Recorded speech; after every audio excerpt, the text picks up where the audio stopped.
श्री स्वामी समर्थ. आपण रोज देवघरात दिवा लावतो, पण या दिव्याला लावण्याचे नियम वास्तुशास्त्रात सांगितलेले आहेत. मान्यतेनुसार तुपाचा दिवा लावित असाल तर तो देवतांच्या उजव्या बाजूला लावावा. त्याचबरोबर तेलाचा दिवा भगवंताच्या डाव्या बाजूला लावणे शुभ मानले जाते. वास्तुशास्त्रानुसार घरातल्या देवघरात शिवलिंग ठेवले जात असेल तर त्यांच्या कुटुंबियांच्या मूर्त्या देखील ठेवाव्यात, परंतु देवघरामध्ये आपल्या पूर्वजांचे फोटो लावू नये. देवघर बेडरूममध्ये सुद्धा नसू नये. जर देवघरात शंख ठेवला असेल तर तो जमिनीवर ठेवू नये, त्याला खाली आसन असावे, कारण शंख आहे तिथेच माता लक्ष्मीचा वास असतो.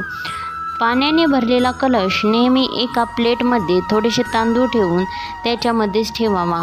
तो देखील जमिनीमध्ये ठेवू नये. याने घरात वास्तुदोष निर्माण होतो व घरात अडचणी निर्माण होतात. धन्यवाद.